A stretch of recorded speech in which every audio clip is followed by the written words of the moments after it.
Justice Tukaram గారు judgement ఏదైతే pronouns చేశారో అది రియల్లీ ల్యాండ్ మార్క్ జడ్జ్మెంట్ అయింది. ఇప్పుడు ఆల్మోస్ట్ ఈ 20 monthsలో మోర్ దెన్ 300 కేసెస్ పైగా సోషల్ మీడియా వారియర్స్ మీద ఫాల్స్ కేసెస్ ఫైల్ చేయడం జరిగింది.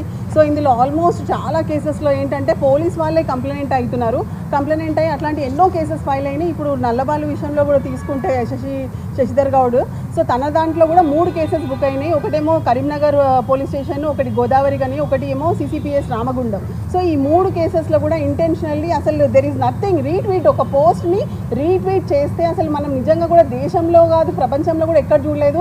ఎప్పుడైతే పోస్ట్లని రీట్వీట్ చేస్తే దాని మీద కూడా క్రిమినల్ కేసెస్ రిజిస్టర్ అవుతాయని, ప్లస్ అదేవిధంగా అరెస్ట్ కూడా తన అరెస్ట్ పర్వం ఎలా కొనసాగిందంటే ఇప్పుడు మా బ్రదర్ చెప్పినట్టుగా ఆల్మోస్ట్ 20 మంది పోలీసులు వచ్చి గోడ మీద నుంచి అతన్ని అటు సైడ్ పడేసిర్రు.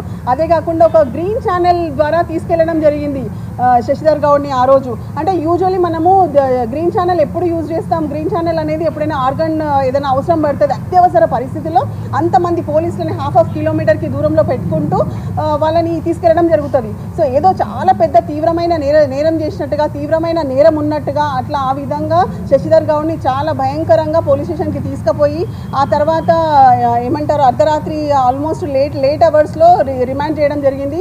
అప్పుడు అదే కేసులో రిమాండ్ యాక్సెప్ట్ అయిన తర్వాత ఎప్పుడైతే తను రిలీజ్ అయ్యారో ఆల్రెడీ పోలీసులు అంటే జైల్లో ఉన్నప్పుడే మళ్ళీ పోలీస్ వాళ్ళు పీటీ వారెంట్ వేసి ఇంకో కేసులో తీసుకెళ్లారు. సబ్సిక్వెంట్లీ అది రిలీజ్ అయ్యి ఎప్పుడైతే జస్ట్ ఇట్లా ప్రిమిసెస్లోనే ఉన్నాడు ఆల్మోస్ట్ అతను మళ్ళీ 3rd కేసులో అరెస్ట్ చేయడం జరిగింది. సో అప్పుడు అరెస్ట్ చేసి మళ్ళీ రిమాండ్ తీసుకొచ్చారు. ఆ రిమాండ్ తీసుకురాగానే పెద్దపల్లి కోర్టులో ఎప్పుడైతే చెప్తే 3rd కేసు ఏదైతే ఉందో అది రిమాండ్ రిజెక్ట్ చేయడం జరిగింది. దాని తర్వాత agreed by the said acts ఇమీడియట్గా హైకోర్టులో అప్పుడు 3 క్వాష్ పిటిషన్లు వేయడం జరిగింది. దాంట్లో నిన్న జస్టిస్ తుకారాం గారు చాలా మంచి జడ్జిమెంట్ ఇచ్చారు. ఆ జడ్జిమెంట్ ఎలాంటిదంటే 8 గైడ్లైన్స్ ఇష్యూ చేశారు.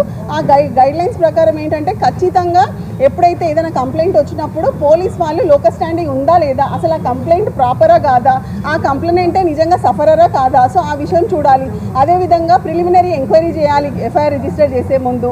నాట్ ఓన్లీ దట్ సబ్సిక్వెంట్లీ ఏంటంటే వెదర్ అసలు ఇది ఒకవేళ పొలిటికల్లీ మోటివేటెడ్ కేసు అయ్యి ఉండి పొలిటికల్గా కావాలని ఏ విధంగా ఇప్పుడు ఫ్రీడమ్ ఆఫ్ ఎక్స్ప్రెషన్ అనేది ఉంటుంది, ఫ్రీడమ్ ఆఫ్ స్పీచ్ అనేది ఉంటుంది. సో దానికి విరుద్ధంగా ఒకవేళ అంటే దానికి అనుగుణంగా ఎవరైనా మాట్లాడితే దానికి విరుద్ధంగా ఒకవేళ ఏదైనా ఎఫ్ఐఆర్ రిజిస్టర్ అయితే మటుకు ఖచ్చితంగా దాన్ని ఎంక్వైరీ చేసి అలాంటి కంప్లైంట్స్ని రిజెక్ట్ చేయాలని కూడా వచ్చింది.